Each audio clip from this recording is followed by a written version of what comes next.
Yes, kama kawaida Kagoma Vehicle Diagnosis. Leo tuna gari yetu nyingine ambayo inaitwa Toyota Mark X.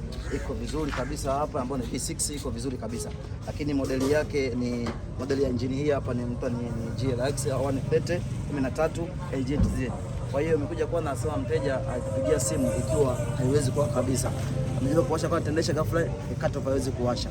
Tuchofanya kabla yote tukaingiza mashine, diagnosis machine, kuingiza diagnosis machine. Kwa hiyo mashine ilipoingiza fault zifuatazo za kuzikaja hapa. Tuone hapa.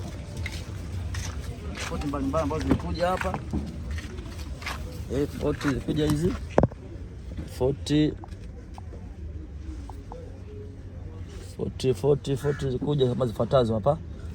Zikuwa nyingi fault au za kuangalia hapa ambazo zifanya hapa fault. Kiangalia hapa kuna fault nyingine nasema ya kwanza inakuwa ni P1604 stability malfunction, ya pili ilikuwa ni hii engine electronic control unit system malfunction, low high voltage supply voltage, kuna steering angle sensor internal circuit, kuna power supply sensor pamoja na vehicle speed signal ilikuwa iko low.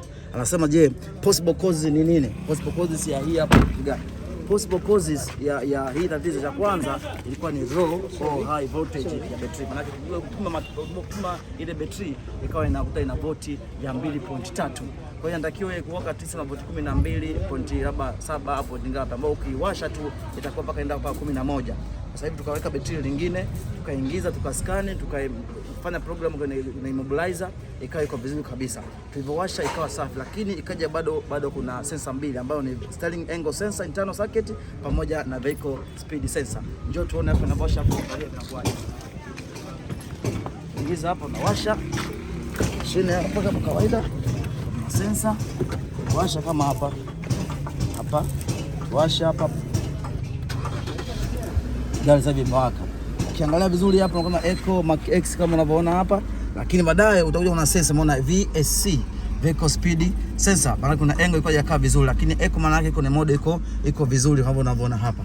Kwa hiyo gari kama sasa hivi iko vizuri kabisa. Bakia kufungua tu kuangalia ile sensor, na hii steering angle sensor unavyoona hii inatumia ni ya umeme.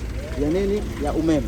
Mimi niseme naweza kama tatizo rote na kusumbua nini? Tupo Kagoma Vehicle Diagnosis. Ni solution ya magari ya D1 na D2. Ukipiga simu tu chap unapata hapo ulipo. Huduma zetu sisi ni mobile. Utapata kwenye mitandao ya kijamii, andika Kagoma Vehicle Diagnosis, hiyo Instagram, Facebook pamoja na YouTube ni Kagoma Vehicle Diagnosis. Namba ya simu ni 0694 730 Namba nyingine ni 0654 02 5434. Nikwambie, epuka mafundi makanjanja. Ulipo tupo. Asante.